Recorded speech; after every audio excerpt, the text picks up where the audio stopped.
अकबर और बीरबल की कहानियां तो सभी ने सुनी होंगी, पर कम ही लोग जानते हैं कि अकबर का पुनर्जन्म कौन था। जिस तरह पुराणों में राम और कृष्ण का बखान किया गया है और उनके पुनर्जन्म के बारे में लिखा गया है, उसी तरह अकबर की भी प्रशंसा की गई है और उसके पुनर्जन्म के बारे में भी लिखा गया है। भविष्य पुराण गीता प्रेस गोरखपुर के प्रीति सर्ग पर्व के चतुर्थ खंड की एक कथा में लिखा गया है कि अकबर पुनर्जन्म का ब्राह्मण था और वो भी शंकराचार्य के गोत्र का।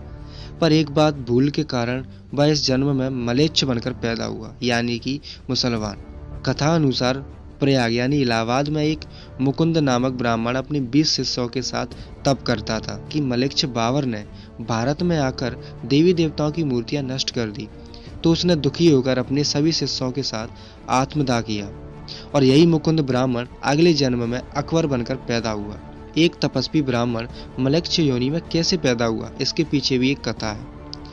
एक बार जब मुकुंद ब्राह्मण गाय का दूध पी रहा था तो उसने अज्ञानतावश दूध के साथ गाय का एक रोम भी पी लिया था।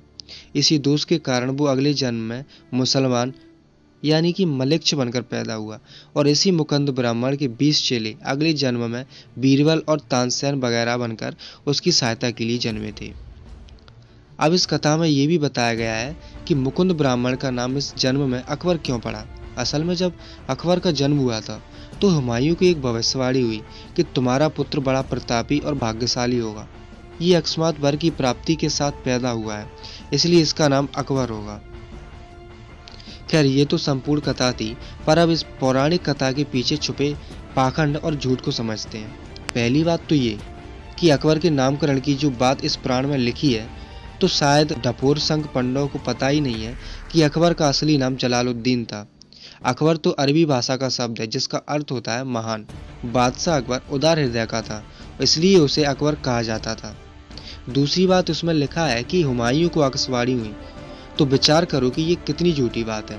अबुल फजल ने भी अकबर नामा लिखी है जो अकबर की ही जीवनी है, पर इसमें आकाशवाणी जैसा कोई उल्लेख नहीं है। इससे पता चलता है कि पौराणिक झूठ की ये जड़ी है। आप इसी से समझ सकते हो कि इस तरह से उन्होंने कंस को कृष्ण के पैदा होने की भविष्यवाणी कैसे करवाई होगी, जैसे यहाँ अकबर के जन्म पर करवा दी। तीसरी बात यह है कि कहा जाता है कि गाय के रोम रोम में देवताओं का वास होता है, फिर भूलवश गाय का एक रोम पी जाना कैसे दोष हो गया। ऐसे तो फिर बहुत सारे लोग मलेच्छ बनकर पैदा होने वाले हैं, और फिर यदि गाय का रोम भक्षण करने से अगले जन्म में गाय भक्षण करने वाला बनकर पैदा होना है, तो गाय पालने का क्या फायदा।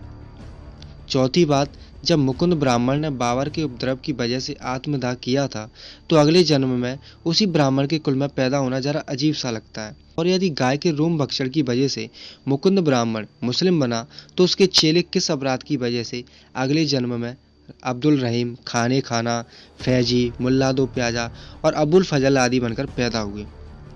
वास्तव में पुराणों में लिखी राम, कृष्ण, शिव, दुर्गा और विष्णु की भी कहानियां मुकुंद ब्राह्मण की कहानी की तरह कोरी गप हैं, और इन देवी देवताओं के चमत्कार की जो बातें लिखी हैं वो पूर्णतः काल्पनिक मात्र हैं।